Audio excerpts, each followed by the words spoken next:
Innal hamdalillah nahmaduhu ta'ala wa nasta'inuhu wa nastaghfiruh wa na'udzu billahi min shururi anfusina wa sayyiati a'malina may yahdihillahu fala mudhillalah wa may yudlil fala hadiyalah. Asyhadu an la ilaha illallah wahdahu rabbi la syarikalah wa asyhadu anna Muhammadan abduhu wa rasuluh, amma ba'd. Allahumma inna nas'aluka ilman nafi'an wa rizqan tayyiban wa amalan mutaqabbala. Allahumma 'allimna ma yanfa'una wanfa'na bima 'allamtana wazidna min ilmika wa karamika wa judika ya dzal jalali wal ikram, innaka ala kulli syai'in qadir wa bil ijabati jadir. Para hadirin akhwat wa ummahat fillah rahimani wa rahimakumullah. Alhamdulillah, kita bersyukur kepada Allah Subhanahu wa taala. Pada pagi hari ini insyaallah kita akan membahas surat yang baru, yakni surat Fussilat.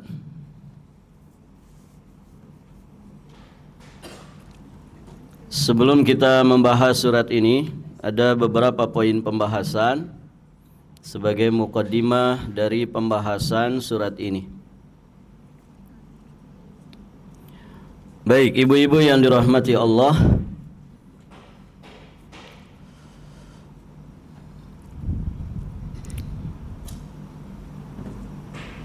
surat Fussilat adalah surat ke-41 dalam Al-Quran. Satu mushaf Al-Quran ada berapa surat? 114 surat. Nah, Fussilat ini surat ke-41. Berarti kita sudah membahas berapa surat, Ibu?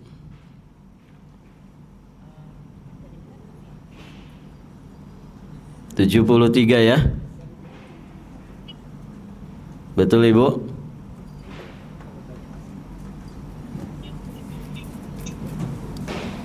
Kita akan mulai dari An-Nas ya. An-Nas dari Al-Fatihah, kalau tidak salah dari Al-Fatihah. Baru kemudian lanjut ke An-Nas, naik ke atas. Berarti sudah berapa surat?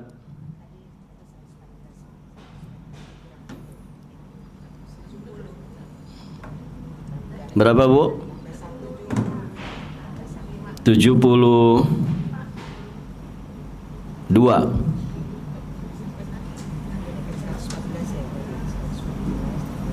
73 ya.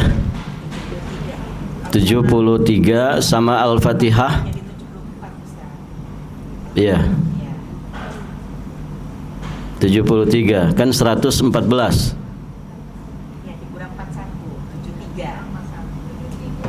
73. Iya. Baik, ibu-ibu yang dirahmati Allah. Jadi Fussilat ini surat ke-41 dalam Al-Quran, terdiri dari 50 ayat. Terdiri dari 50 ayat dan termasuk golongan surat Makkiyah. Termasuk golongan surat Makkiyah. Apa Bu yang 54?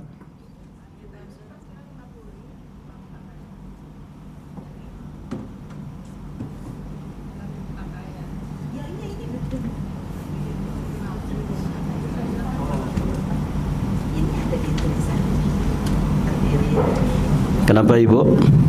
Gak usah. Surat Fussilat ini ada 54 ayat. Termasuk golongan surat Makkiyah. Dinamai Fussilat yang artinya yang dijelaskan itu diambil dari kata fussilat yang terdapat di permulaan surat ini.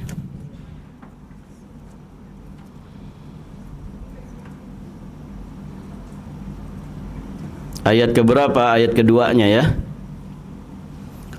Kitabun fussilat ayatuhu Qur'anan Arabiyyan liqaumi ya'lamun. Ayat ketiga.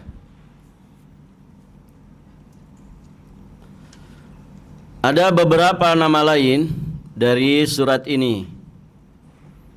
Selain fussilat, surat ini juga disebut dengan al-aqwat, yang artinya makanan-makanan.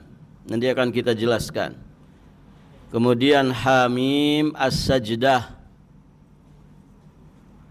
kadang juga disebut dengan al-masabih, yang artinya bintang-bintang. Kesesuaian penamaannya dinamakan fussilat karena Allah Subhanahu wa taala fassala, telah menjelaskan ayat-ayatnya dengan terperinci, dengan jelas tentang hukum-hukum, tentang janji dan juga ancaman, tentang akhlak, tentang kisah dan sebagainya. Sehingga disebutlah dengan fussilat, karena Allah telah menfassal, menjelaskan. Dinamakan Hamim as-sajdah karena surat ini adalah satu-satunya surat di antara surat-surat Al-Hawamim yang terdapat sujud tilawah di dalamnya. Nanti akan datang penjelasannya tentang surat-surat Hawamim.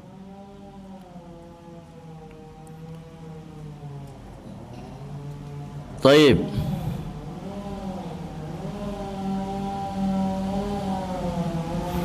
Ibu-ibu yang dirahmati Allah, kemudian dikatakan surat ini sebagai surat Al-Masabih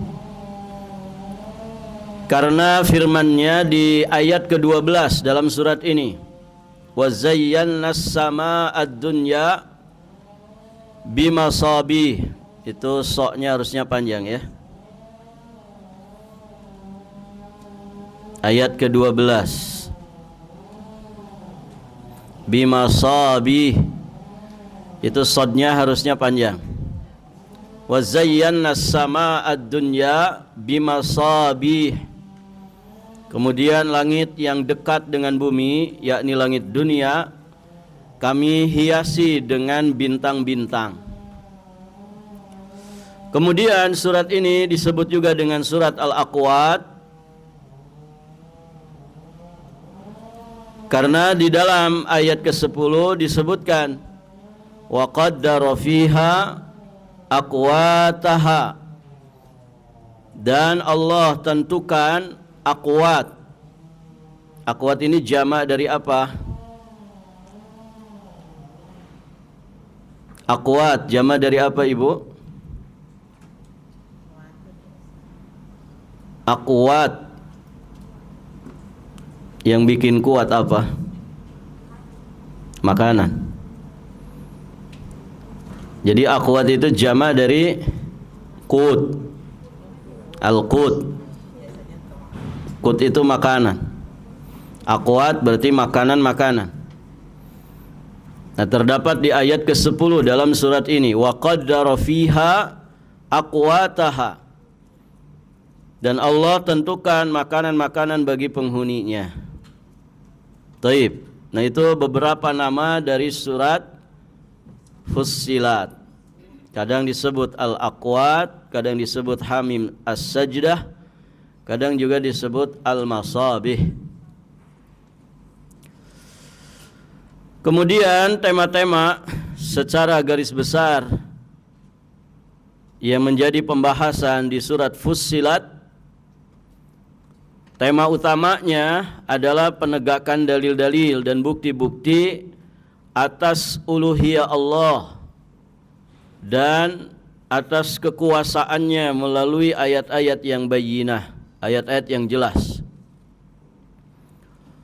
Kemudian juga di dalam surat ini diutarakan hal-hal yang berhubungan dengan Al-Quran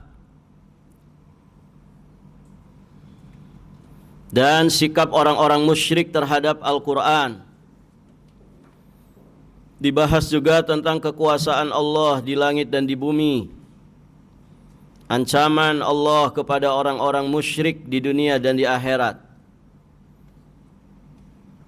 Di dalam surat ini juga ditetapkan bahwa Nabi itu adalah manusia, bangsa manusia, dan beliau diutamakan atas seluruh manusia dengan wahyu Allah.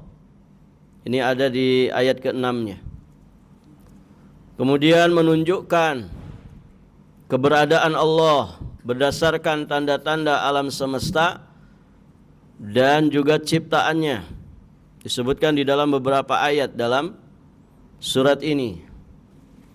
Kemudian pemaparan detail sejarah orang-orang yang mendustakan Al-Quran dan kesudahan mereka di ayat 13 sampai ayat 18.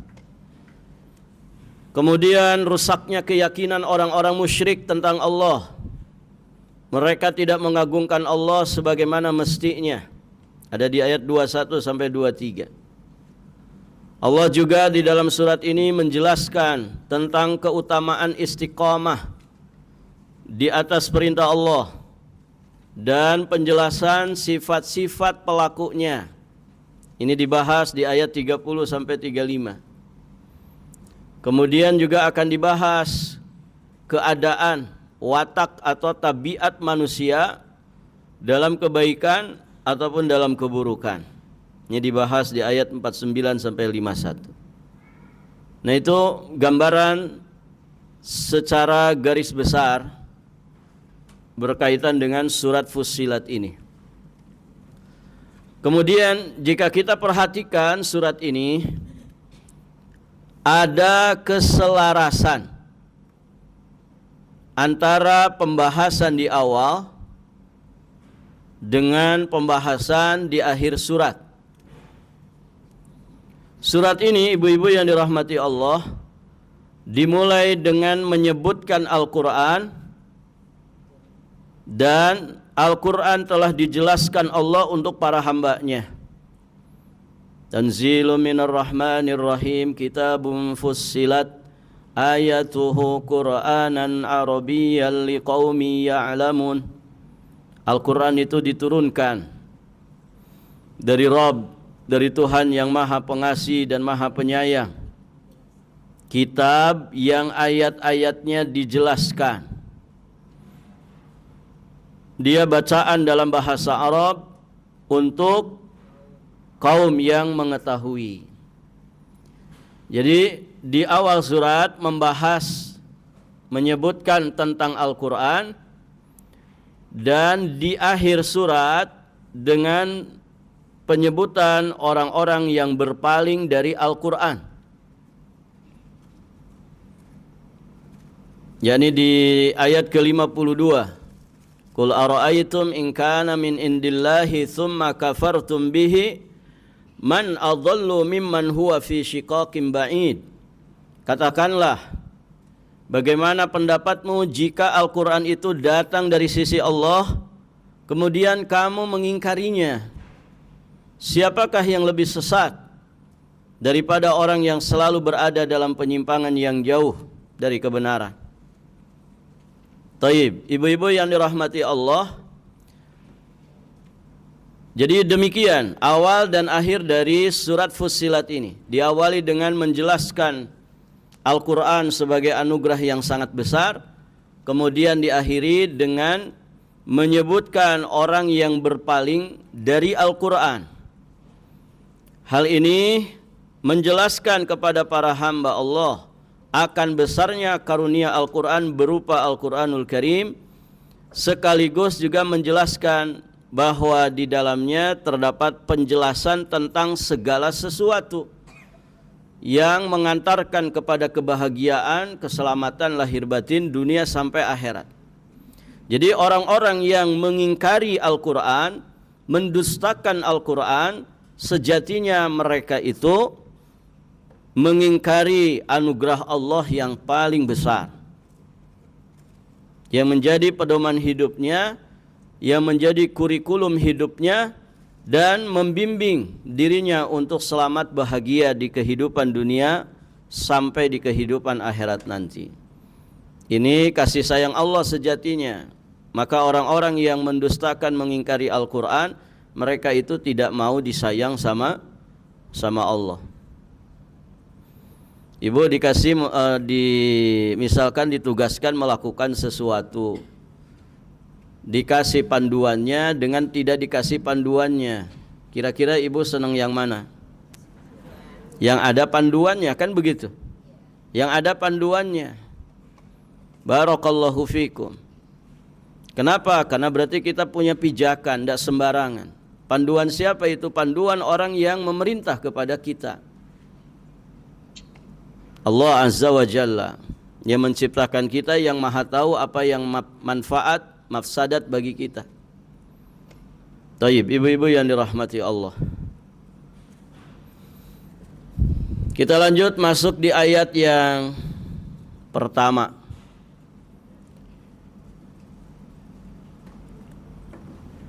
Karena Fussilat itu termasuk surat Hawamim, maka ya pembahasan awal suratnya mirip dengan pembahasan surat Hawamim yang lainnya, gitu ya. Ini pernah kita sebutkan juga di penjelasan, kalau tidak salah waktu kita menjelaskan Al-Jathiyah. Antara itu saja, Al-Jathiyah atau Ad-Dukhan. Taib, ibu-ibu yang dirahmati Allah, jadi ini murajaah saja. Ayat pertama itu disebut huruf muqatta'ah, huruf-huruf hijaiyah di awal surat,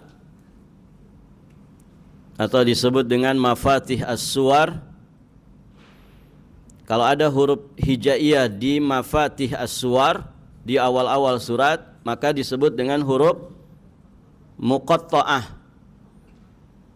Yang secara harfiah, lugawiyah, muqatta'ah itu terputus-putus. Berarti dia huruf yang terputus-putus, artinya bukan satu kata utuh. Taib. Disebut huruf muqatta'ah karena huruf ini dibaca secara terputus-putus, dibacanya sehuruf demi sehuruf dan tidak disambung. Jadi bukan hama, bukan himi, bukan humu, bukan hami, bukan hima, bukan himu, tapi dibaca sesuai abjadnya, abjad hijaiyah, kemudian terputus-putus satu-satu, berarti ha mim, gitu ya. Jadi bukan ha mi atau ha ma hamu atau himu atau humu ya, tapi dibacanya sesuai abjadnya, dibaca putus-putus, dibaca satu-satu. Ada sekitar 29 surat yang diawali dengan huruf muqatta'ah. Yang paling pertama jelas surat Al-Baqarah. Apa depannya surat Al-Baqarah? Alif Lam Mim. Dengan surat Al-Qalam. Surat Al-Qalam, apa huruf muqatta'ahnya? Al-Qalam, Nun. Al-Qalam bukan Qaf ya. Itu ada lagi, namanya surat Qaf. Al-Qalam itu huruf muqatta'ahnya Nun. Jadi diawali dengan Al-Baqarah, kemudian terakhir adalah surat Al-Qalam. Totalnya semua ada 29 surat. Nah, surat-surat yang diawali dengan Hamim disebut dengan surat Hawamim. Disebut dengan surat Hawamim. Taib, ibu-ibu yang dirahmati Allah, kita berarti sudah membahas 5 surat Hawamim. 5 apa 6? Surat Al-Ahqaf, surat ke-46, sudah ibu? Sudah lewat. Al-Jathiyah, sudah. Ad-Dukhan, juga sudah. Az-Zuhruf, selesai. Asy-Syura, sudah lewat kemarin. Berarti sudah 5 surat Hawamim yang sudah kita bahas. Surat ke-40 sampai surat ke-46. 5 suratnya sudah kita bahas. Sekarang kita di surat Fussilat. Berarti sisa 2 surat lagi, Fussilat dan surat Ghafir. Jadi nanti pembahasan awalnya mirip. Karena pasti diawali dengan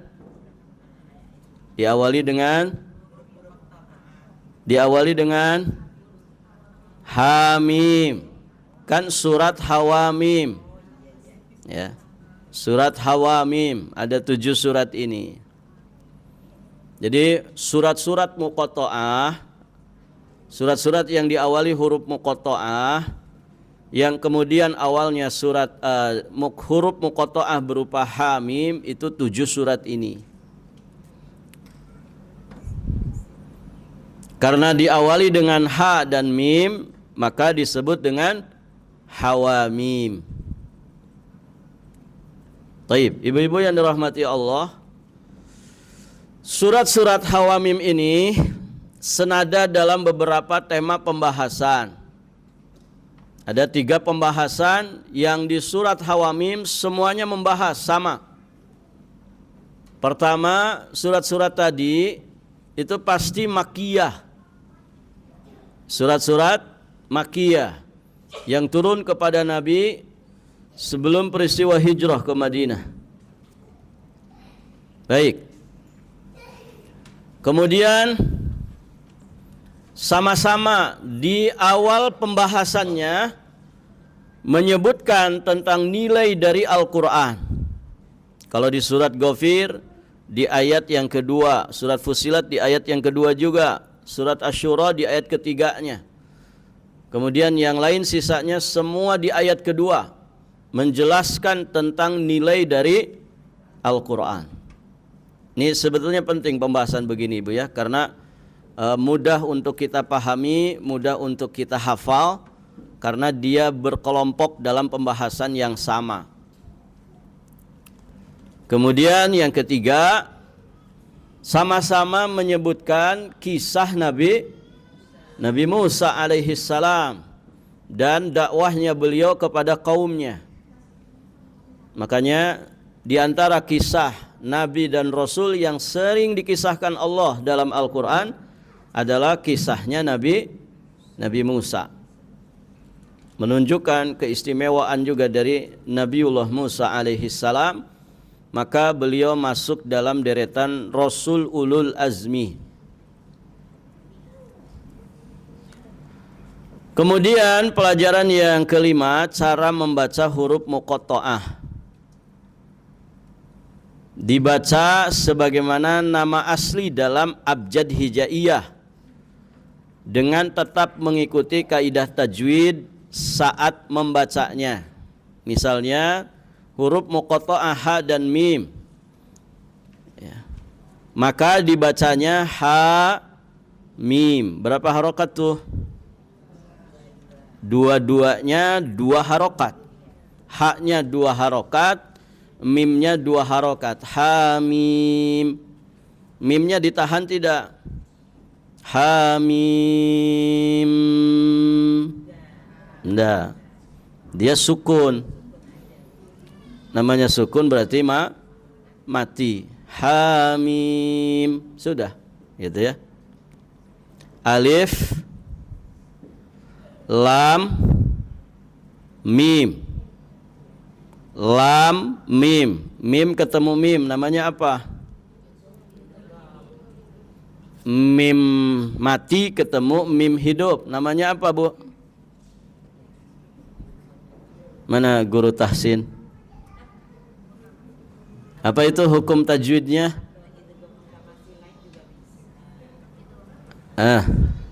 Apa, Bu? Ada ahkam nun sakinah, ada ahkam mim sakinah. Nun sakinah ketemu huruf hijaiyah ada berapa hukum?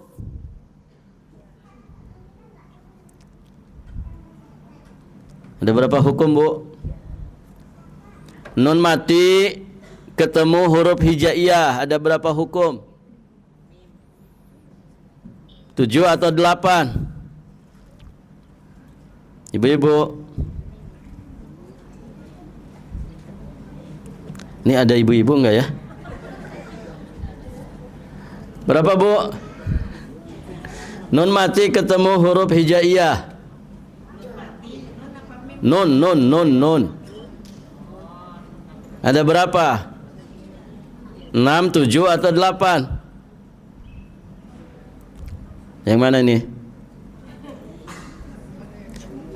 Ada guru tahsin di sini? Ono piro, Ibu? Hah? Oh, murid semua. Murid semua. Ada berapa? Pertama, idhar. Idhar halki, idhar halki. Yang kedua, idgham. Ada idgham bi gunnah, ada idgham bila gunnah. Yang ketiga, boleh yang keempat, iklab. Iklab. Yang kelima, ifa syafawi atau hakiki? Hakiki. Jadi ada berapa itu, Bu? Boleh 4, boleh 5. Berarti bukan 6, bukan 7, bukan 8. Jadi berapa, Bu? Boleh 5, boleh 4. Idhar halki, idgham, iklab, dan ikhfa hakiki. Masih ingat kan, Ibu? Atau masih lupa? Baik. Kenapa tadi pada diam? 6 apa 7? 7 apa 8?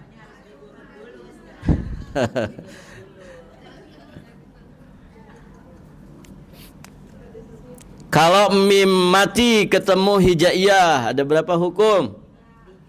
3. Pertama, idgham mimi. Yang kedua, idgham mimi itu mim ketemu mim. Terus iklab sudah, Ibu. Mim mati ketemu ba, apa namanya?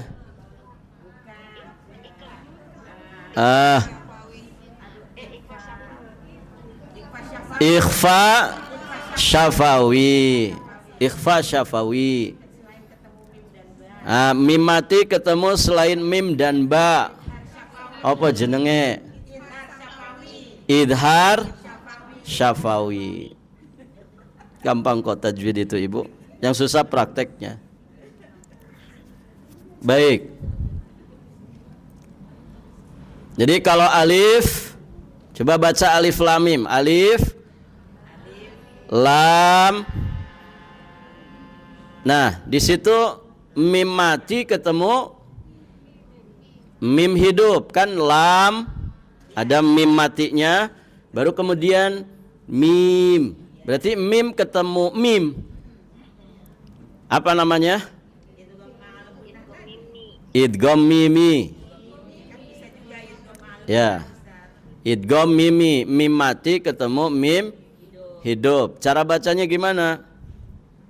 Mim yang pertama itu panjang 6 ya, Enggak, cara baca mim mati ketemu mim hidup.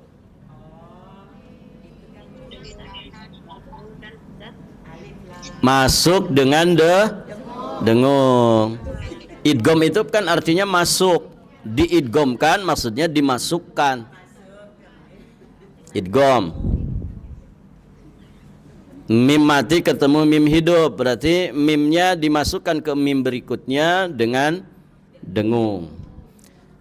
Berarti alif lam mim cara bacanya alif lam. Nah, di situ mimnya ditahan, didengungkan. Ya. Enggak boleh lam alif lam mim. Nah, itu kurang pas. Yang betul alif lam mim. Begitu. Nah, itu yang dimaksud membaca huruf muqatta'ah dengan tetap memakai kaidah tajwid. Maksudnya itu. Jadi idghamnya dipakai, idharnya diamalkan, dengungnya juga dipraktekkan. Bisa dipahami Ibu ya? Enggak ada pelajaran tajwid di sini? Ada. Cuman lupa ya. Enggak apa-apa. Maklum mak-mak. Baik. Ibu-ibu yang dirahmati Allah, pelajaran berikutnya, tidak ada riwayat yang sahih dari Nabi Sallallahu Alaihi Wasallam yang menafsirkan tentang huruf muqatta'ah, sehingga ayat ini termasuk ayat mutasyabih yang ilmunya Allah simpan di sisinya. Meskipun datang beberapa pendapat ulama terdahulu yang menyatakan, ya sebagian ulama menyatakan huruf muqatta'ah itu katanya nama surat. Ada yang mengatakan huruf muqatta'ah itu adalah nama Allah sebagai bentuk sumpah dengannya. Namun para pakar tafsir Quran menegaskan bahwa pendapat-pendapat tersebut itu dhaif, lemah. Maka yang masyhur makna dari huruf-huruf muqatta'ah ini yang masyhur adalah Allahu a'lam bimuradihi bidzalik. Itu sebagaimana apa yang ditafsirkan oleh Imam Jalaluddin Al-Mahalli dan Imam Jalaluddin As-Suyuti, yang kemudian kitab tafsirnya disebut Jalalain karena ditulis oleh dua Jalaluddin, makanya Jalalain. Juga mufassir-mufassir yang lainnya ketika menafsirkan atau menjelaskan huruf-huruf muqatta'ah yang berada di awal-awal surat, maka para ahli tafsir mengatakan Allahu a'lamu bimuradihi bidzalik. Allah yang maha tahu tentang yang Allah kehendaki dengan hal itu. Maksud dari huruf muqatta'ah ini apa? Hanya Allah Subhanahu wa taala yang tahu tentang itu. Jadi kesimpulannya, huruf muqatta'ah pada awal-awal surat atau yang disebut dengan fawati as-suwar, mafatih as-suwar, sebaiknya dan lebih selamat kita diam, tidak menerka-nerka maknanya tanpa landasan syariat. Huruf-huruf tersebut mempunyai arti atau makna, namun kita tidak mengetahuinya. Ini yang kemudian dikatakan ayat mutasyabih. Barakallahu fikum. Dan sejatinya itu menunjukkan keistimewaannya, ya, menunjukkan keajaiban dan kemukjizatnya, ya, sehingga orang itu tidak bisa untuk kemudian menirunya, ya, menjiplaknya atau membuat sesuatu yang semisal dengannya. Ya. Baik, ibu-ibu yang dirahmati Allah. Alhamdulillah selesai muqaddimah dari pembahasan surat Fussilat ini, dan juga ayat pertama sudah kita bahas sebagaimana kita membahas surat-surat awal-awal surat Hawamim yang lainnya. Nanti di surat Ghafir, surat ke-40 di awal pembahasan juga mirip pembahasannya dengan ini. Maksudnya di pembahasan huruf muqatta'ahnya. Baik Ibu, sampai di sini.